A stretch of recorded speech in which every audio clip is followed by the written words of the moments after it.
आज हम बात करने वाले हैं डेटा टाइप्स के बारे में। तो जिस प्रकार से यार किचन के अंदर हमारी मम्मी ने एक स्टोरेज स्पेस डिसाइड कर रखा होता है, जिसके अंदर अगर मुझे नमक रखना है तो मैं एक छोटी डिब्बी का इस्तेमाल करता हूं, अगर आटा रखना है तो हम एक बड़ी डब्बी का इस्तेमाल करते हैं। सिमिलरली कंप्यूटर्स के अंदर हमारी मेमोरी को आप विजुअलाइज कर सकते हो एक 3 डायमेंशनल क्यूब की तरह, जो कि छोटे छोटे ब्लॉक से बना है। अब इसके अंदर यार हर ब्लॉक की एक साइज डिफाइंड होती है और सारे ब्लॉक सेम साइज के होते हैं। अब डिपेंडिंग अपॉन मुझे कितना बड़ा नंबर स्टोर करना है, नंबर अगर इंटीजर हुआ यार तो हमारा वो होता है 4 बाइट का, मतलब हम 4 ब्लॉक इस्तेमाल कर रहे होंगे।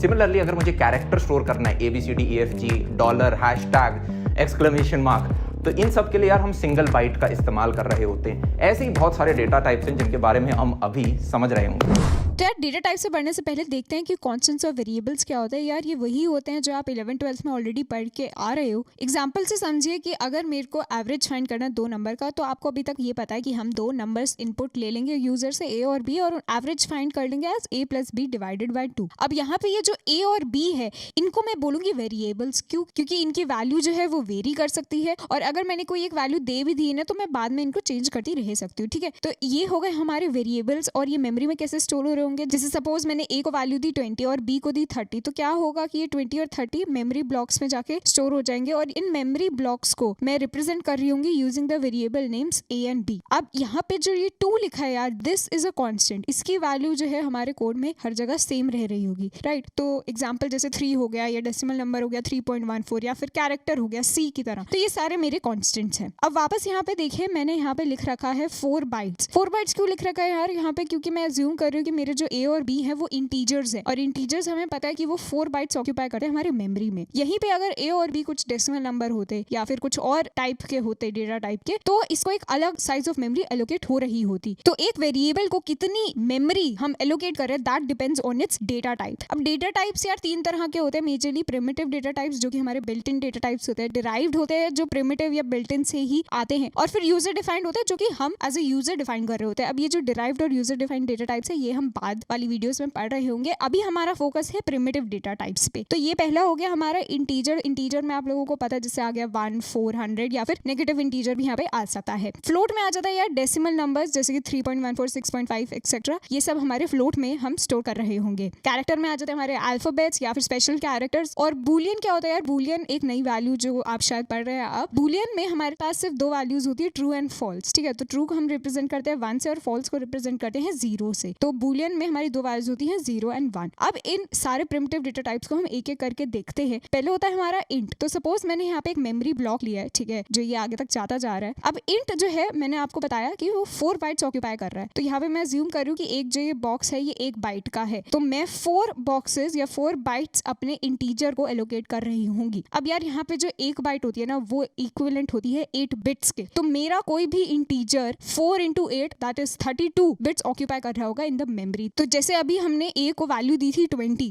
ठीक है, इंटीजर वैल्यू, तो that integer A would be occupying 32 bits in our memory. अब यार बात आती है कि मैं कौन सा सबसे बड़ा नंबर यहाँ पे स्टोर कर सकती हूँ यूजिंग 32 बिट्स। तो उसके लिए हम पढ़ते हैं रेंज। अब यहाँ पे सबसे पहले मैं बात कर रही हूँ अनसाइंड की, मतलब सिर्फ पॉजिटिव इंटीजर्स की। नेगेटिव इंटीजर्स को हम अभी भूले नहीं है, बट अभी आप अज्यूम कर लो कि हम सिर्फ पॉजिटिव इंटीजर्स की बात कर रहे हैं। तो जो सबसे छोटा इंटीजर मैं यहाँ पे लिख सकती हूँ वो है 0। और कहाँ तक लिख सकती हूँ यार? जो सबसे बड़ा होगा 2⁻32 - 1 तक। अब आप बोलोगे दीदी ये 2⁻32 - 1 कहाँ से आया? तो इसको आप ऐसे समझिए कि सपोज मैं सिर्फ एक ही बिट यूज कर सकती हूँ, तो या तो 0 हो सकता है या 1। तो मैक्सिमम नंबर में क्या बना सकती हूँ इन दोनों बिट्स को यूज करके? 1। अगर मैं 2 बिट्स यूज कर सकती हूँ तो मैं लिख सकती हूँ 0 0 0 1 1 0 या फिर 1 1। तो यहाँ पे जो मैक्सिमम नंबर मैं बना पा रही होंगी वो होगा 1 1, दैट इज 3। अगर मैं 3 बिट्स यूज कर सकती हूँ तो यार मेरे पास 0 0 0 0 0 1 ऐसे मेरे पास 8 कॉम्बिनेशंस आ रहे होंगे, 2⁻3 कॉम्बिनेशंस। और जो मैक्सिमम नंबर मैं बना पा रही होंगी यहाँ पे वो होगा 1 1 1, दैट इज 7। ठीक है, तो 7 इज 2⁻3 - 1। तो अगर मेरे पास 32 बिट्स गिवन है यार, तो मैक्सिमम नंबर जो मैं फॉर्म कर पा रही होंगी उन 32 बिट्स को यूज करके वो होगा 2⁻32 - 1।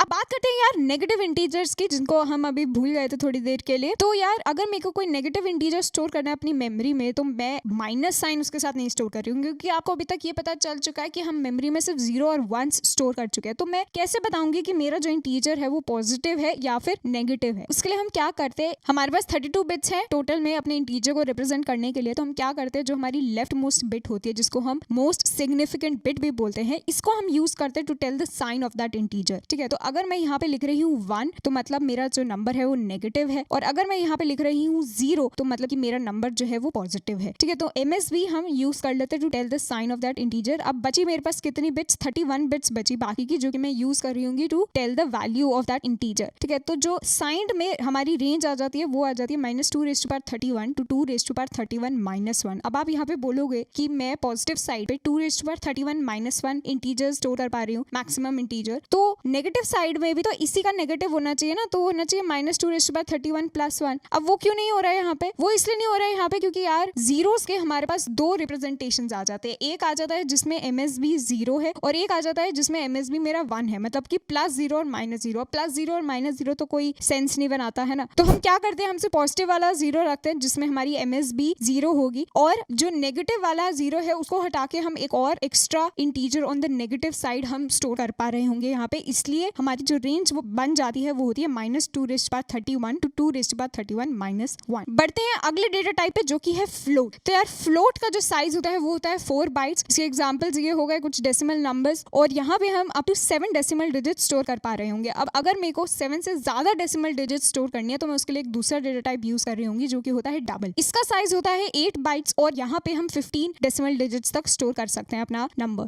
थर्ड आता है यार हमारा कैरेक्टर, जो कि साइज होता है 1 बाइट इसका। अब इसको हम मेमोरी में कैसे स्टोर करते हैं, उसके लिए हम यूज करते हैं ASCII टेबल। तो क्या होता है कि हर एक कैरेक्टर के करस्पॉन्डिंग हमारी कुछ ASCII कोड होती है उसकी, ठीक है, यहाँ पे डेसिमल में जो गिवन है, और उस नंबर को हम अपने मेमोरी में स्टोर कर रहे होते हैं इन बाइनरी फॉर्मेट। तो जैसे कि जो ये स्मॉल a कैरेक्टर है, इसका जो ASCII कोड है वो है 97। ठीक है, यहाँ पे दिख रहा है ना। तो अगर मेरे को a स्टोर करना है अपनी मेमोरी में, तो 97 स्टोर हो रहा होगा इन बाइनरी फॉर्म मेरी मेमोरी में, और उससे मेरे को पता चल रहा होगा कि अच्छा ये कैरेक्टर a है। तो अगर मैं लिखूं अपने कोड में कि int ASCII is equal to a character, तो ASCII यहाँ पे मेरा वेरिएबल नेम है, और ये कैसे पता चल रहा है कि ये कैरेक्टर है a मैंने लिया है यहाँ पे, क्योंकि ये सिंगल इन्वर्टेड कॉमर्स में है। अब यहाँ पे मैंने ये int जो है ये गलती से नहीं लिखा, मैंने इसको ASCII को int इसलिए बनाया क्योंकि जब मैं ASCII को प्रिंट करूंगी अपने कोड में तो मेरे को रिटर्न कर रहा होगा 97 वैल्यू। फोर्थ आता है यार हमारा बुलियन डेटा टाइप। तो ये मैं आपको बता चुकी हूँ, हमारे सिर्फ 2 वैल्यूज होते हैं बुलियन डेटा टाइप में, एक होता है ट्रू और फॉल्स। ट्रू को हम रिप्रेजेंट करते हैं 1 से, फॉल्स को 0 से, और इसका साइज जो होता है वो होता है 1 बाइट।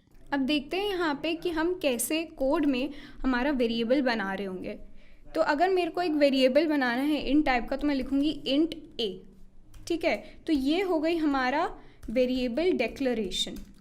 अब अगर मैं इसको कोई वैल्यू दे दूँ 12, तो ये हो गया मेरा इनिशियलाइजेशन। मैंने अपने वेरिएबल को वैल्यू दे दी। अब हम जो है इसका साइज़ पता करवा सकते हैं कोड से। कैसे? मैं लिखूँ साइज़ ऑफ इंट, तो वो हो जाएगा, तो मैं यहाँ पे लिख सकती हूँ साइज़ ऑफ a। तो साइज़ ऑफ a एक फंक्शन होता है जो मुझे दे देगा क्या, इंट का जो भी साइज़ होता है मेमोरी में वो मुझे रिटर्न हो जाएगा। ठीक है, तो ऐसे सिमिलरली हम फ्लोट के लिए भी देख लेते हैं। फ्लोट b बना दिया मैंने, और मैं ये सेम चीज़ यहाँ पे लिख दूँगी।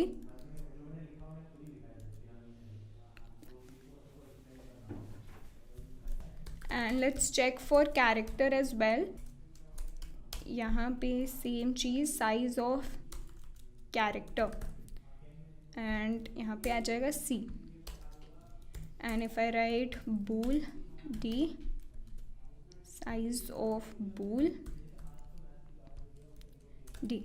ठीक है, तो इसको मैं रन करके देख रही हूँ अब।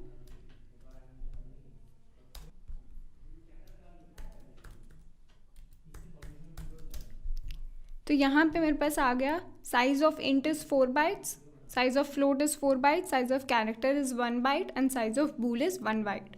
तो हमने हमने अभी तक डेटा टाइप्स देख लिए हैं, अब हम देखने वाले हैं टाइप मॉडिफायर्स। ये क्या करते हैं, हमारे जो डेटा टाइप्स होते हैं मेमोरी में वो कितना साइज ऑक्यूपाई कर रहे हैं उसको मॉडिफाई कर देते हैं। जैसे कि मेरा इंट हो गया, तो इंट बाय डिफॉल्ट साइंड होता है, तो ये आपको पता है कि ये 4 बाइट्स कर रहा होगा और इसकी जो रेंज होती है वो ये होती है। अब हमारा जो इंट है उसको हम अनसाइंड भी बना सकते हैं। तो अनसाइंड से क्या होगा, मेरी जो साइज है मेमोरी में 4 बाइट्स वो तो सेम रहेगी, लेकिन जो रेंज है वो बढ़ जाएगी, क्योंकि हम एक बिट को उसके लिए यूज नहीं कर रहे साइन बताने के लिए। तो अगर हमें पता है कि हमें सिर्फ पॉजिटिव इंटीजर्स ही स्टोर करने हैं तो हम उसको अनसाइंड बना सकते हैं, तो उससे हमारी जो रेंज हो जाएगी वो बढ़ जाएगी। सिमिलरली 2 और टाइप मॉडिफायर्स होते हैं, लॉन्ग और शॉर्ट। तो अगर मैं अपने इंटीजर को लॉन्ग बना देती हूँ तो उससे जो मेमोरी एलोकेट हो रही होगी मेरे इंटीजर को वो हो जाएगी 8 बाइट्स, और जो यहाँ पे रेंज है वो आप देख सकते हैं कि वो सिग्निफिकेंटली बढ़ चुकी है। सिमिलरली अगर मुझे पता है कि मेरा जो इंटीजर है मुझे उसकी ज्यादा रेंज चाहिए ही नहीं, तो मैं उसे शॉर्ट भी बना सकती हूँ, उससे मेरे पास सिर्फ 2 बाइट्स मेमोरी में एलोकेट हो रही होंगी अपने इंटीजर के लिए, और यहाँ पे जो रेंज है उसकी वो भी कम हो जाएगी। अब इसका भी एक बारी अगर हम देख लेते हैं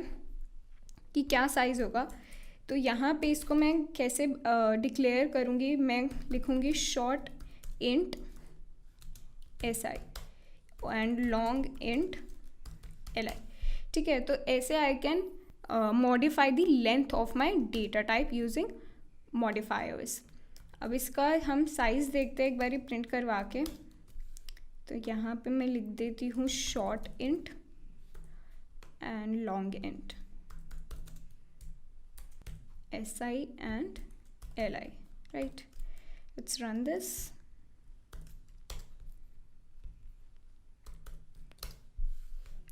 तो यहाँ पे you can see that short int हमारा 2 बाइट्स ले रहा होगा और long int ले रहा होगा 8 bytes. So that's all about data types and type modifiers, and I'll see you next video.